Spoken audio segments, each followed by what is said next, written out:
Hey there, everybody. Welcome back to another edition of Story Behind the Hymn.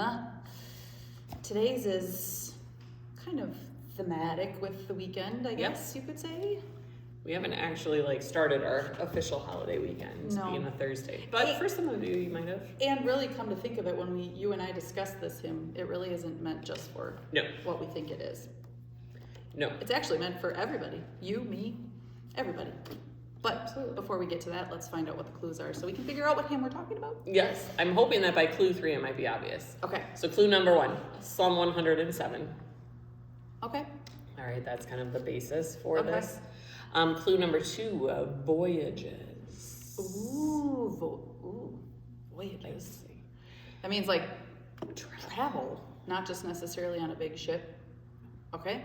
But Annapolis, Maryland is very important. Oh. This hymn is very important to the people at Annapolis. Okay. Well, as I think Annapolis, obviously dealing with all of the armed forces.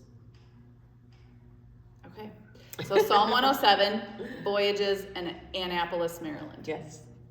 Did you get it? I think I got this. And it's somewhat thematic for the weekend. It is somewhat thematic for the weekend, even though when we talk about it later, you'll be like, oh. It's thematic in several ways. Got it. All right, here we go. All right, if you guessed this hymn, you know what we should have done? We should have guessed this way based on where I was in the hymnal. Oh. Now it's too late because the series is 12 weeks old, but that's okay. All right, here we go. If you guessed this hymn, you would be correct, okay? Eternal Father, strong to save, whose arm hath bound the restless wave, who bids the mighty ocean deep its own appointed limits keep. Oh, hear us when we cry to thee, for those in peril on the sea. And then it goes on, obviously. It has 4 stanzas in it, Yes. Peril on the land, peril in the air, and then obviously asking God to. Or land, air, and sea is the last stanza. Yeah, and most of us know this as the Navy hymn. Yeah. Because there are 2 verses that you can substitute for verses 2 and 3 that just strictly address sea. Yeah. So that the whole thing. So that was the connection in Annapolis. They sing it every year. Yes. So if you guessed, hang on, I didn't actually give the thing. Oh yeah. If you guessed 717, sure. I know we don't even know what we're talking about. We don't even know what the hymn is. If you guessed 717, Eternal Father, strong to save, ding ding ding. Way to go! Ding, you would have been a winner. Also known as the naval hymn. Yes, because this has 4 stanzas, but it has 2 stanzas for 2 and 3 that you can actually substitute in that make it the Navy hymn. The Navy hymn, which then gets sung every year at the U.S. Naval Academy in Annapolis. Yes. So this hymn's got a fun story behind it, as you would expect. It is written by William Whiting, who was born in 1825. He's young. Yeah, young compared to all of our previous ones we've talked Especially about. Last week's was 1626. Yeah, this guy's like a baby compared to that. But he grew up in England, so he grew up along the shores, actually, was very familiar with water, very comfortable with water, but had a very perilous experience, as you would expect, based on this hymn. He was on a boat ride, encountered a horrible storm, and the ship, everybody survived. The ship survived, but everything was badly damaged. Barely made it back to port, and it was said that after that he was a very changed man who not only who respected the power of the ocean nearly as much as he respected the creator of it, and so he was a very strong religious man. This voyage did not bring him to Jesus type of thing. He was a believer before, and then this just kind of solidified his Newfound respect. Yeah, a newfound respect.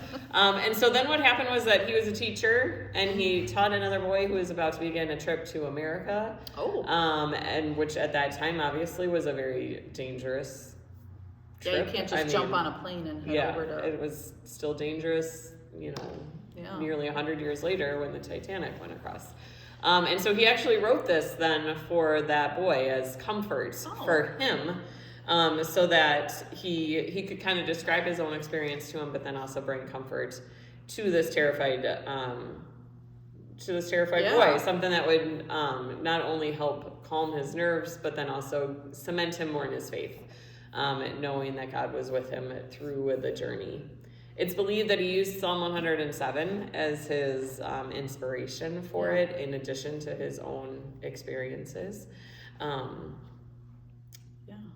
then, of course, just the whole New Testament story of the disciples in the boat when the waves got really big, too. Jesus calms the storm. Obviously would have inspired him, too. So, even though we typically sing this hymn around Armed Force holidays, it's not... Veterans Day. Yeah, Memorial Day, Veterans Day. It's not necessarily meant just for those days. You'll actually find it in the trust section. So obviously it's meant for all of us. So, as Jamie pointed out before when we were talking, you can actually sing this when you go traveling somewhere. Usually groups will sing this maybe when they send off a large group on maybe the youth gathering or mission trip or something like that. So this weekend, when you guys are all heading out to your Memorial Day fun weekends away, I encourage you to sing this song because God will protect you from the peril on the land. Because, construction season, all the people coming from the south to the north. I mean, there's lots of stuff that could happen. So, maybe you won't be on the sea or the water this weekend, but, I mean, whenever you travel, I would encourage you to sing through this song because it's recognizing God has the power as the creator, but then also to just ask for safe travel and blessings so that you don't encounter all of those things along the way. So not just Armed Force holidays that we sing this song. Right. You can sing this anytime you travel. Shoot, you could sing it on the way to work. That is true. Protect me from road rage. So, all right, well, you'll just have to stay tuned next week to see whether or not we continue on our story behind the hymn, or if we are coming to you with a brand new summer series. Keeping it a big surprise. Big surprise. It's under wraps right now. Nobody can know, okay? So join us next week as you find out what we're going to be doing this summer. We'll see you then and have a safe weekend.